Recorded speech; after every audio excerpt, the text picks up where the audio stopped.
Seperti Pak Mahfud katakan, 82% pemilihan di pilkada dibiayain oleh cukong-cukong.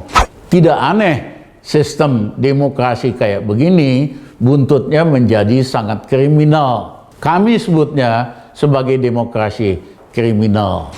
Kita ingin Indonesia lebih baik, kita ingin Indonesia lebih makmur, dan kita harus hapuskan threshold atau ambang batas politik yang merupakan tindakan kriminal ini.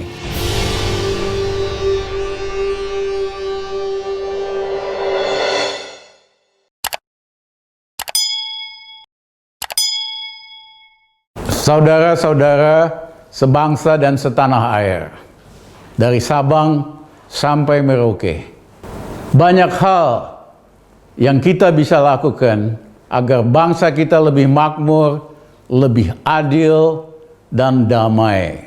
Sejak muda kami berjuang dan berbuat di dalam maupun di luar pemerintahan agar Indonesia berubah lebih baik.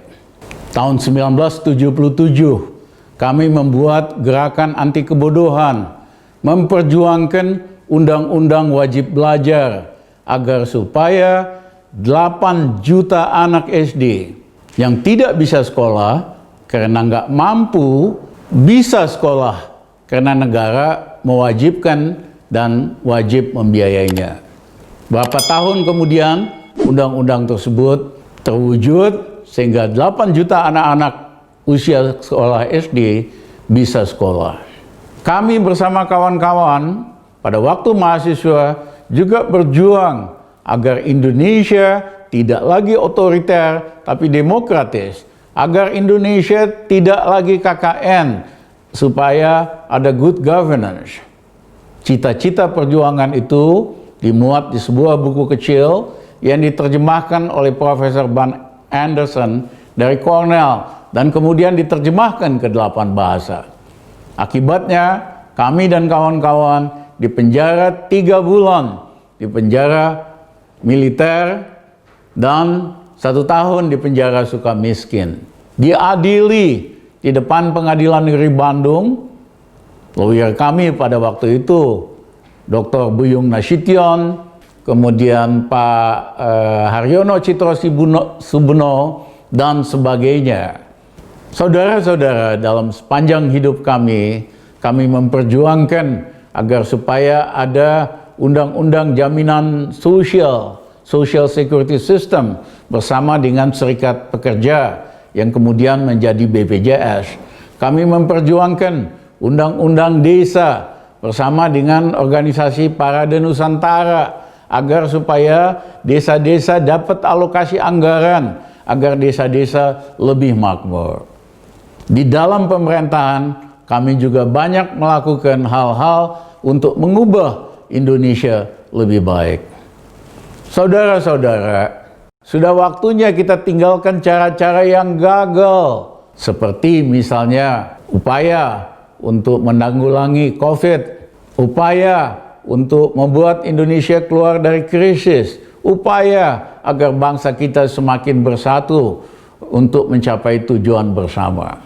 Tetapi itu tidak mungkin terjadi karena sistem pemilihan kepemimpinan kita dikendalikan oleh apa yang disebut sebagai threshold atau ambang batas, yaitu 20% untuk pemilihan presiden, gubernur, dan bupati. Sehingga yang terjadi, seperti Pak Mahfud katakan, 82% pemilihan di pilkada dibiayain oleh cukong-cukong, oleh bandar-bandar.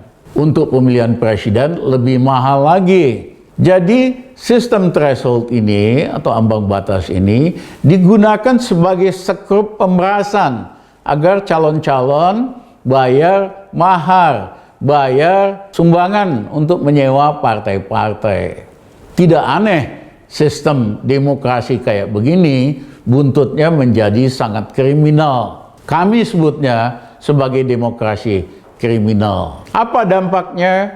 Begitu para pemimpin terpilih, mereka tidak bekerja buat rakyat dan bangsa kita. Mereka bekerja untuk partai-partai, bekerja untuk cukong-cukong dan bandar-bandar. Ini yang menyebabkan kenapa demokrasi tidak bekerja untuk kemakmuran dan keadilan bangsa kita. Saudara-saudara, ada 48 negara di seluruh dunia yang mengadakan sistem pemilihan 2 tahap. Tapi tidak ada threshold, siapapun asal didukung oleh partai yang diverifikasi berhak buat maju. Ada negara yang misalnya 20 calon presiden, tapi begitu tahap 2 tinggal 1, ya, sehingga rakyat punya pilihan terhadap pemimpin. Indonesia, terus terang saya malu lihatnya, ketinggalan zaman amat ya, kuno banget sih. Negara lain tidak ada threshold, Indonesia sok-sok threshold. Hasilnya apa? Pemerintahan kagak berpihak kepada rakyat, tidak berpihak kepada kepentingan nasional kita. Kita harus perbaiki ini, kita harus bisa wariskan kepada anak-anak muda, cucu-cucu kita, putra-putra kita, supaya ada sistem yang lebih demokratis, yang bebas dari pengaruh uang, supaya demokrasi bekerja untuk rakyat, supaya demokrasi bekerja untuk kepentingan bangsa kita. Saudara-saudara, pada saat di MK, hakim mengatakan apa sih alasannya bahwa konstitusi harus menyesuaikan diri dengan perkembangan masyarakat atau living constitution. Penjelasannya sederhana, Pak Hakim.